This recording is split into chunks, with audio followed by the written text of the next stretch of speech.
payuhin ng pinakamalakas na bagyo sa mundo. The Philippines tops a list of countries most susceptible to hazards caused by climate change. Bahagyang lumakas ang bagyong Leon. The Philippines is experiencing a climate crisis. It is currently the most tropical cyclone-visited country in the world, averaging to 20 tropical cyclones per year.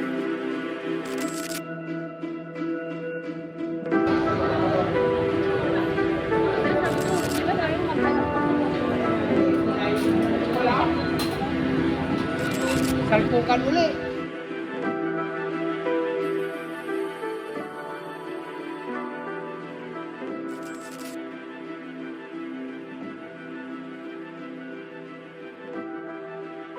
Sa kabila na mabilis sa pag-unlad ng teknolohiya at modernisasyon, isang malaking hamon na patuloy na bumabagabag sa ating planeta, ang climate change. Ang ating mga aktibidad bilang tao, tulad ng malabis sa paggamit ng fossil fuels, pagkasira ng kalikasan at hindi tamang pamamahala sa resources, ay nagdudulot ng mga pagbabago sa ating klima na unti-unti nagpapalala sa mga kalamidad na dulot ng kalikasan. Bagamat may mga makikinabang na ilang aspeto ng pag-unlad, ang mga epekto ng climate change ay hindi pwedeng baliwalain.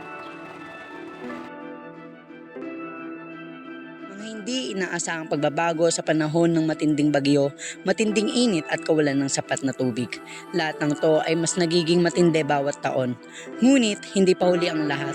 May mga paraan tayong magagawa upang mabawasan ang mga masamang epekto nito at makapagsimula upang protektahan ang ating planeta.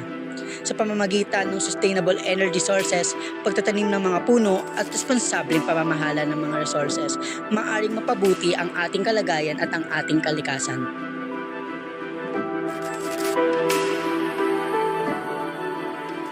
Sa dokumentasyong ito, ating talakayin ang mga sanhi ng climate change, mga konkretong epekto nito sa ating buhay, at higit sa lahat, mga solusyon na maaari nating isagawa bilang individual at komunidad upang makatulong sa mitigasyon ng masamang epekto nito.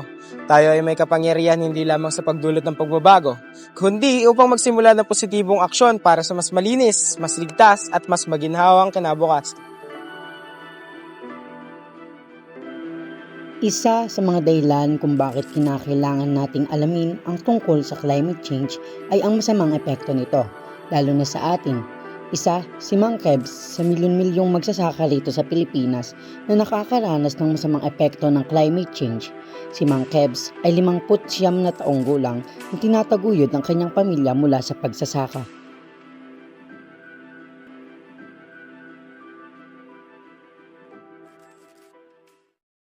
Kumusta ang pagsasaka, Tay? Eto, medyo matumal. Bakit po? Di ba nung nagdaang mga araw puro bagyo? Ayan, winasak yung mga pananim dahil sa lakas ng hangin at lakas ng ulan. Buti nga ngayon at maganda-ganda ang panahon. Medyo nakakapagtanim na ulit. Paano po kayo nakakabawinan kapag ganyan po na halos sunod-sunod po yung bagyo at wala po kayong kinikita sa pagsasaka? Pagka ganun nangungutang na lang muna kami sa tindahan. Pag nagkahaluwag-luwag, ayun, tsaka babayaran.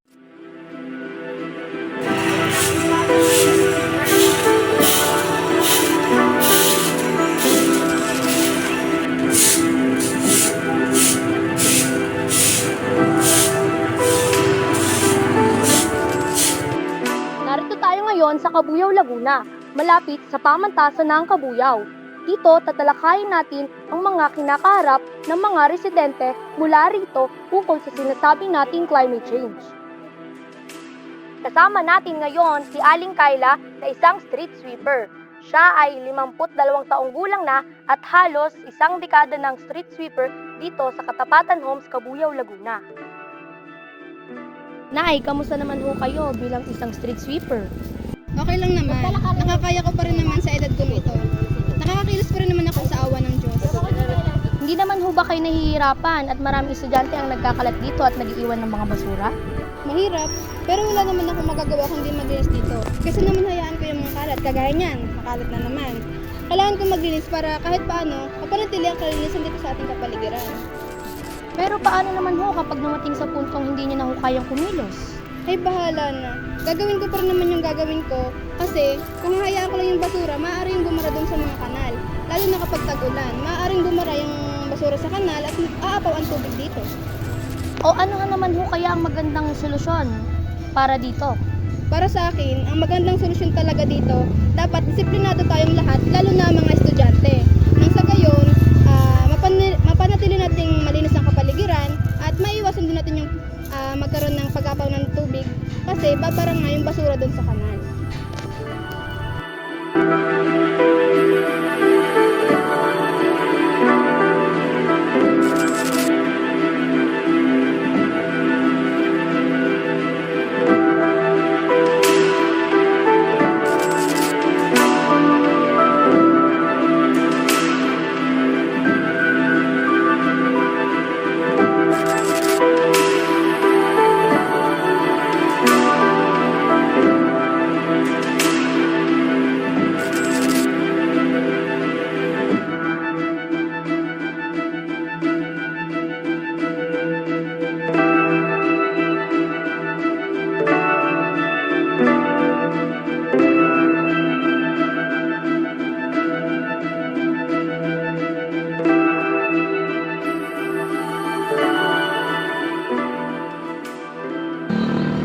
Let's save the Mother Earth!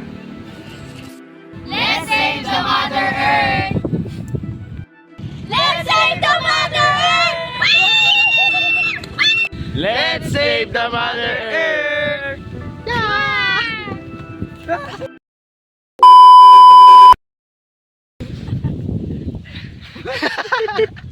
Climate change. Ngayon sa Kabuyaw, Laguna, malapit sa pamantasan. Kaya mo yan. Nandito po tayo ngayon. Mga hindi inaasahang mga hindi inaasahang pagbabago sa panahon, matinding bagyo, matinding at Kamusta ang pagsasaka?